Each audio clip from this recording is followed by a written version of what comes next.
तो अब हम बात करते हैं मेथड्स की। किन मेथड्स की? उन मेथड्स की जिसके जरिए की जाती है केमिकल एनालिसिस। तो दो तरीके होते हैं, दो मेथड्स होते हैं। एक मेथड जो है आज हम पढ़ेंगे और एक और दूसरा जो मेथड है वो हम नेक्स्ट क्लास में पढ़ेंगे। आज जिस मेथड को हम पढ़ेंगे उसे हम कहते हैं क्लासिकल मेथड। क्लासिकल मेथड बच्चों एक ऐसा मेथड है जो एक फंडामेंटल लेबोरेटरी प्रैक्टिसिंग टेक्निक है। ये वो टेक्निक है जो मॉडर्न मेथड से पहले की जाती थी। मॉडर्न मेथड के अंदर हमारे पास क्या है? स्पेक्ट्रोस्कोपी है, क्रोमेटोग्राफी है और भी बहुत सारे जो है कंडक्टोमेट्री है या पोटेंशियोमेट्री है। ये सारे क्या है? इंस्ट्रूमेंटेशन इसके अंदर जो है मौजूद है और उन इंस्ट्रूमेंट्स के जरिए हम क्या करते हैं? अपने केमिकल का एनालिसिस करते हैं, क्वांटिटेटिवली और क्वालिटेटिवली। ठीक है, लेकिन आज से पहले, इन चीजों से पहले, ठीक है, मॉडर्न टेक्निक से पहले जिन टेक्निक का इस्तेमाल किया जाता था उन्हें हम क्लासिकल मेथड कहते थे। और उस टेक्निक के अंदर कौन सी टेक्निक्स होती थी उसे हम जो है आज पढ़ेंगे। तो it is traditional chemical method. Classical method को हम ये कहते हैं कि एक ट्रेडिशनल रिवायती केमिकल मेथड है जिसके अंदर क्या किया जाता है बच्चों? केमिकल एनालिसिस किया जाता है, जिसे वेट मेथड भी कहा जाता है। एमसीक्यूज आ सकता है इसका कि क्लासिकल मेथड का दूसरा नाम क्या है, तो वेट मेथड इसे कहते हैं। This method is related with chemical reactions. इस मेथड के अंदर बच्चों केमिकल रिएक्शन किए जाते हैं। ठीक है, किस चीज को एनालिसिस करने के लिए? केमिकल को एनालिसिस करने के लिए। ठीक है, नॉट विद मैकेनिकल इंस्ट्रूमेंट, जिसमें किसी भी मैकेनिकल इंस्ट्रूमेंट का काम नहीं होता। ठीक है, तो अब वो क्लासिकल मेथड्स कौन से होते हैं बच्चों? तो दो हैं, titrimetric analysis and gravimetric analysis. इसके अलावा भी हमने जैसे फर्स्ट लेक्चर में पढ़ा था फ्लेम टेस्ट। ये फ्लेम टेस्ट भी पुराना एक ट्रेडिशनल जो है वो मेथड था जिसके अंदर हम एलिमेंट जो है किसी भी मेटल की प्रेजेंस को पहचानते थे। लेकिन जाहिर सी बात है वक्त के साथ साथ साइंस ने तरक्की की और साइंस की तरक्की के वजह से हमें क्या मिली? हमें एटॉमिक इमिशन स्पेक्ट्रोस्कोपी की टेक्निक मिली, एक डिवाइस मिली जिस डिवाइस के अंदर, जिस मशीन के अंदर हम जो है किसी भी मेटल का पता चला सकते हैं कि किस सब्सटेंस के अंदर कौन सा मेटल जो है वो मौजूद है। ठीक है, लेकिन ये क्या मॉडर्न टेक्निक आ गई। लेकिन हम किसकी बात करें? क्लासिकल मेथड की बात कर रहे हैं। सो टाइट्रीमेट्रिक एनालिसिस बच्चों हमने टाइट्रेशन की डेफिनेशन पढ़ी। तो टाइट्रीमेट्रिक एनालिसिस को हम वॉल्यूमेट्रिक एनालिसिस भी कहते हैं और टाइट्रेशन भी कहते हैं। अच्छा, titration is a quantitative analysis, एक ऐसा एनालिसिस जिसके अंदर किसी सब्सटेंस की, किसी एलिमेंट की क्वांटिटी मालूम की जाए। एक सब्सटेंस के अंदर एक केमिकल दिया मैंने आपको, ठीक है, उसके अंदर किसी भी एलिमेंट की क्वांटिटी फाइंड करने के लिए जिस एनालिसिस को करते हैं उसे हम क्वांटिटेटिव एनालिसिस कहते हैं, जिसमें क्वांटिटी मालूम करते हैं। Which is used to measure, जिसके अंदर मेजर किया जाता है द कंसंट्रेशन, किसी सी कंसंट्रेशन भाई ऑफ एन अननोन सॉल्यूशन, किसी एक अननोन सॉल्यूशन की, बाय यूजिंग, किसका इस्तेमाल करते हुए? बाय यूजिंग अ सॉल्यूशन, एक ऐसा solution of a non concentration, जिसकी कंसंट्रेशन आपको पता हो। ठीक है, व्हिच इज कॉल्ड एनालाइट। अच्छा, अब क्या मामला भाई? टाइट्रेशन एक ऐसा अमल जिसके अंदर हम क्या करते हैं? मेजर करते हैं कंसंट्रेशन को, मोलैरिटी को, किसकी मोलैरिटी को? एक अननोन सॉल्यूशन की, एक ऐसे सॉल्यूशन की जिसकी कंसंट्रेशन हमें पता ही नहीं है। ठीक है, किसको इस्तेमाल करते हुए? By using non concentration solution, ऐसा सॉल्यूशन इस्तेमाल करेंगे जिसकी कंसंट्रेशन हमें मालूम हो। ठीक है, जिसकी कंसंट्रेशन मालूम कर रहे हैं उसे हम एनालाइट कहते हैं। ठीक है, अच्छा, the non solution is called titrant. अभी एमसीक्यू आ सकता है इसका, तो ये आपको पता होना चाहिए, डेफिनेशंस भी आ सकती हैं शॉर्ट। तो जिस सॉल्यूशन की आपको कंसंट्रेशन पता है बच्चों उसका नाम टाइट्रेंट, और जिसका नहीं पता, जो अननोन है, उसे हम एनालाइट कहते हैं। ठीक है, अननोन को एनालाइट और नॉन को टाइट्रेंट। अच्छा, अब प्रोसीजर किस तरह से होता है इसका? Titrant is filled in the burette. Titrant को कहां, किसमें भरा जाता है बच्चों? ब्यूरेट में। मैं आपको दिखाता हूं किससे होता है। ब्यूरेट क्या होती है? अब ये हमारे पास है ब्यूरेट। ठीक है, इस ब्यूरेट के अंदर क्या भरेंगे बच्चों? इस ब्यूरेट के अंदर टाइट्रेंट को ऐड करेंगे। ठीक है, while analyte in the flask, और एनालाइट को फ्लास्क के अंदर। ये होता है हमारे पास अर्लेमियर फ्लास्क। ठीक है, इसके अंदर हम क्या रखेंगे बच्चों? इसके अंदर हमारे पास होगी फ्लास्क के अंदर, फ्लास्क के अंदर होगा एनालाइट जिसे हम मालूम करेंगे जिसकी कंसंट्रेशन को, और ब्यूरेट के अंदर होगा हमारे पास टाइट्रेंट जिसकी कंसंट्रेशन हमें पता होगी। ठीक है, और क्या इस्तेमाल करते हैं? और एन इंडिकेटर, और एक इंडिकेटर को बच्चों, इंडिकेटर किसे कहते हैं? जो हमें इंडिकेट करवाए, जो हमें बताए कि ये हमारे पास एसिड है या बेस है। ठीक है, वही इंडिकेटर जिसका हम एक्सपेरिमेंट करते आ चुके हैं।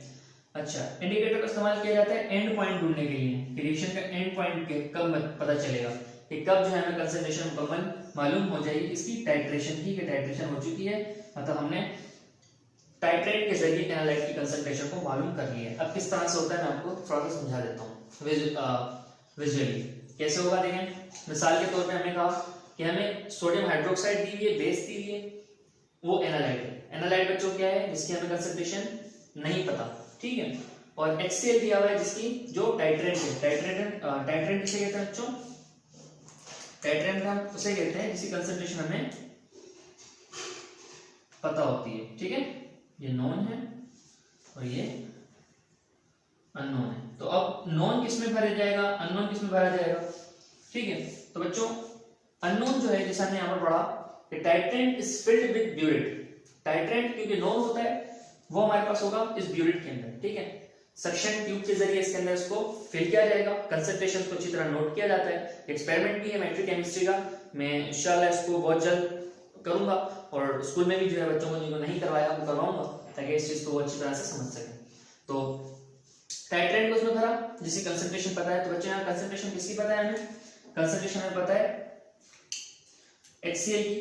तो HCl को क्या करेंगे हम इसके अंदर अच्छी तरह से इसमें भर लेंगे, ठीक है। इसकी रीडिंग भी नोट करते हैं, रीडिंग का बड़ा अहम मामला होता है ताकि एरर ना आए, क्योंकि हम सारा एरर वगैरह पढ़ के आ चुके हैं, तो इसी शायद मामला होता है एरर का। और ये रिएक्शन करने से पहले हमें चाहिए होता है रिंस, बिल्कुल साफ एपरेटस, ठीक है।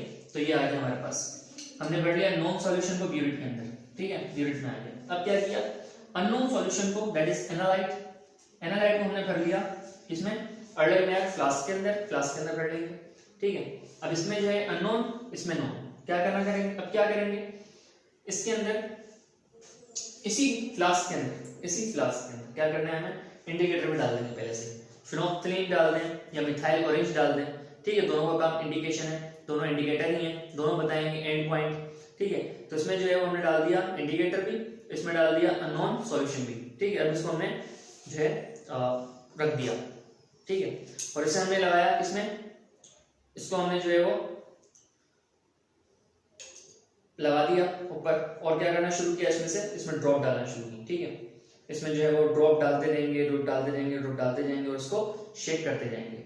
जब इसे शेक करते जाएंगे तो उसका कलर जो है वो क्या हो जाएगा, पर्पल हो जाएगा। जैसे हल्का सा पर्पल या पिंक हो जाएगा ना, सॉरी पिंक की बात आती है, जैसे ही पिंक कलर आना शुरू होगा हमारे पास इसमें और किसमें एनालाइट के अंदर, वैसे हम जो है इसको रोक देंगे डालना इसके अंदर, और फिर हमें पता चल जाएगी, हम रेटिंग को जो है यहाँ से नोट कर लेंगे और फिर हमें पता चल जाएगी इसकी कंसंट्रेशन, एक अननोन सॉल्यूशन की कंसंट्रेशन, ठीक है। मेरे पास यहाँ पर इस तरह केमिकल्स मौजूद नहीं है, वरना मैं इसको जो है यही परफॉर्म करके आपको दिखाता, तो अनफॉर्चुनेटली नहीं है मेरे पास इसका केमिकल मौजूद। तो इंशाल्लाह इसकी मैं वीडियो बनाऊंगा और फिर जरूर अपलोड करूंगा, उसमें आप इसको देखिएगा किस तरह ये मामला होता है।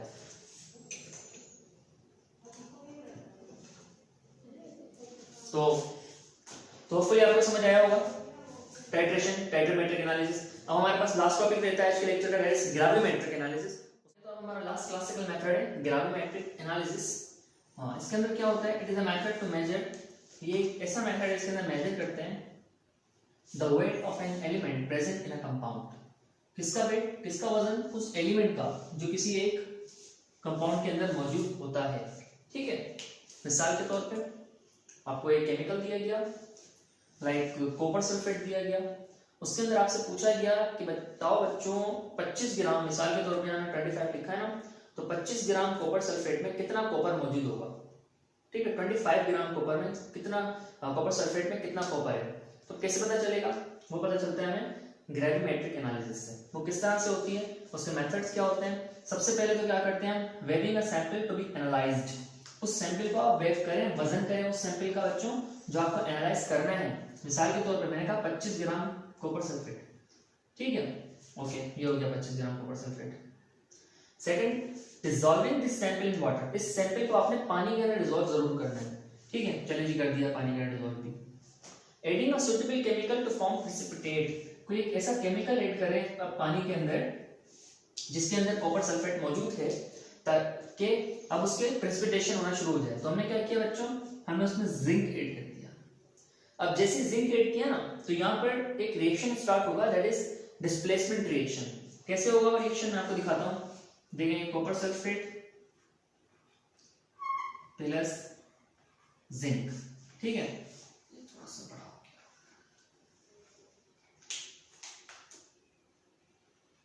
कॉपर सल्फेट प्लस जिंक क्या बनेगा बच्चों, अब देखें इस पे प्लस चार्ज, ठीक है, जिंक भी प्लस कॉपर भी प्लस, सल्फेट माइनस, तो क्या होगा सल्फेट यहाँ से और जिंक यहाँ से आपस में क्या हो जाएंगे, मिल जाएंगे, तो ये क्या बन जाएगा जिंक सल्फेट।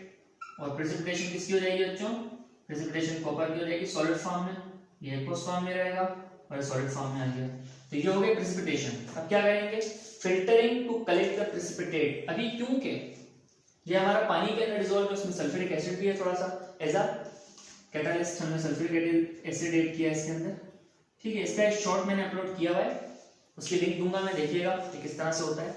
तो अब हमने क्या किया, फिल्टर किया उसको, जो हमारे पास सॉल्यूशन मिला है उससे हमने फिल्टर कर लिया। फिल्टर करने के बाद हमें क्या मिला, फिल्टर पेपर के ऊपर प्रेसिपिटेट मिल जाए। अब प्रेसिपिटेट को हम क्या करेंगे, repeated drying and weighing until constant mass is obtained. अब उस प्रेसिपिटेट को आपने क्या करना है, इसको आपने सुखाना है बार बार और उसका वजन भी करना है बार बार, अंटिल कब तक, अंटिल कांस्टेंट मास, जब तक हमें प्रिसाइज वैल्यू ना मिल जाए। पढ़ा था ना प्रिसिशन कि एक ही वैल्यू रिपीट ना हो जब तक बार बार।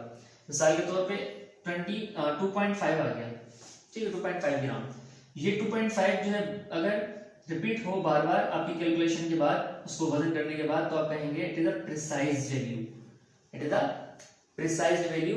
अभी ये जो है हमारे पास मास का निकला है, हमें मालूम हो गया 25 ग्राम कॉपर सल्फेट पे कितना मास होता है इसका कॉपर का। तो ये तो एक मैंने एग्जांपल दिए, असल में ऐसा नहीं होता, ऐसा मास नहीं निकलेगा, कोई कैलकुलेशन होगी जरूर इसकी, और उस कैलकुलेशन के जरिए जो इसका मास पता चलाया जाएगा, ठीक है। तो ये हो गया आज का हमारा लेक्चर, जिसमें हमने काफी कुछ पढ़ा, हमने एरर्स पढ़े, हमने केमिकल मेथड पढ़ा कि एनालिसिस किस तरह किया जाएगा, हमने क्लासिकल मेथड को डिस्कस किया। तो होपफुली आपको सारी बातें जो है वो समझ आई होंगी। इंशाल्लाह नेक्स्ट लेक्चर के अंदर आपसे मुलाकात होगी, जब तक के लिए ख्याल रखिएगा, अल्लाह हाफ़िज़।